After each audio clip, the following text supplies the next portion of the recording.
pain were you in out there with that? I'll be all right.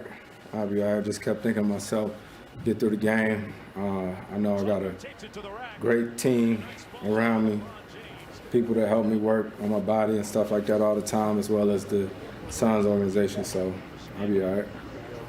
I want to follow up on that. We were watching it, trying to figure out. I was going up, and I just remember I felt, I heard like some cracks or whatever. So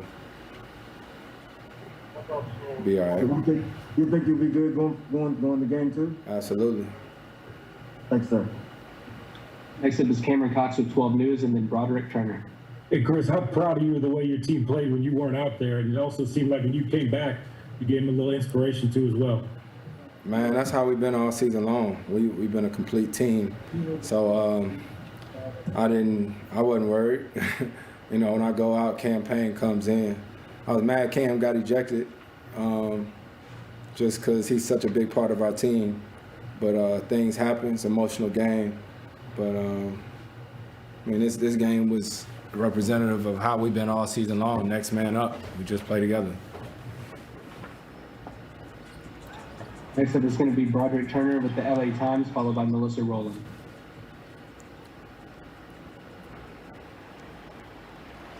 BT, you got to unmute yourself. Come on now, old school. Hey, thanks, CP. I appreciate that, man. How you doing anyway? I'm well, and you, man? I'm doing great. That's good. Look, I've covered you when you played with the Clippers, and I've seen you fight through injuries. Hit, but once I got here to the back and, you know, they checked me out, they knew if there was any way I could play, I was going to. Thank you. Melissa Rowland with Fox Sports, and then Anthony Slater. Hey, Chris. Monty said that nobody would have blamed you if after suffering that injury you didn't return to the game.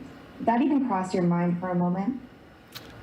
Nah, once I seen, you know, what it was or what I couldn't do, Willie Green came up to me and he was like, all they took away is your shooting, you know what I mean? So figure out ways to make plays. And we just got such a good team. And that's one game. That's one game there. But, you know, if there's a way, you know, you always want to make sure you don't hurt your team. But we just scrapped.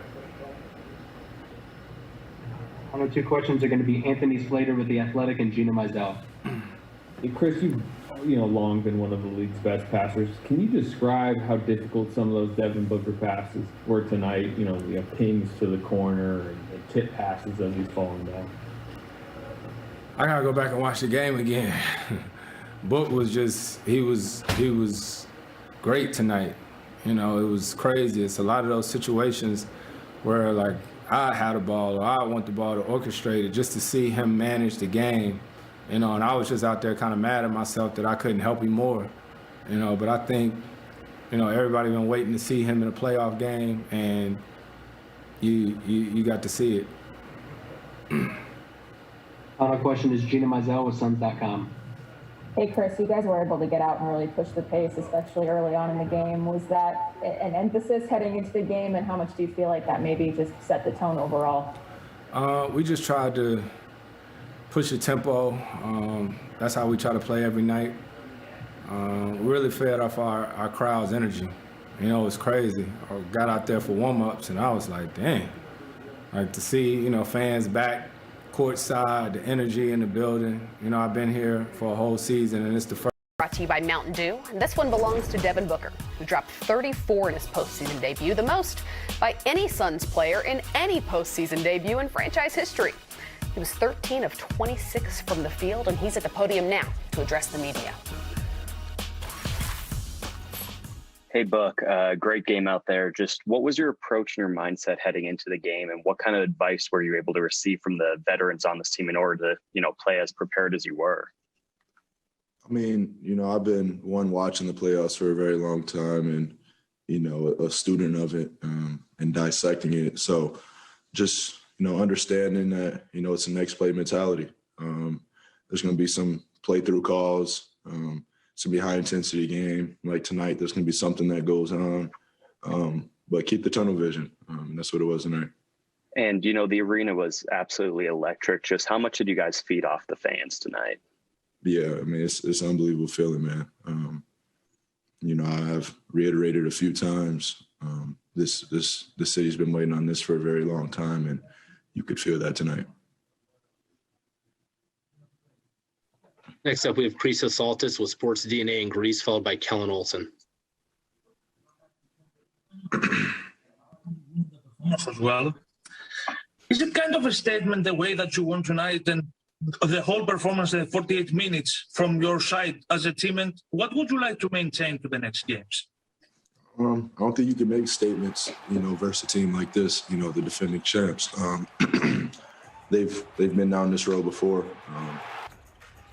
But, we just have to worry about ourselves, honestly. And, just come in with the, ready to play for a full 48 minutes.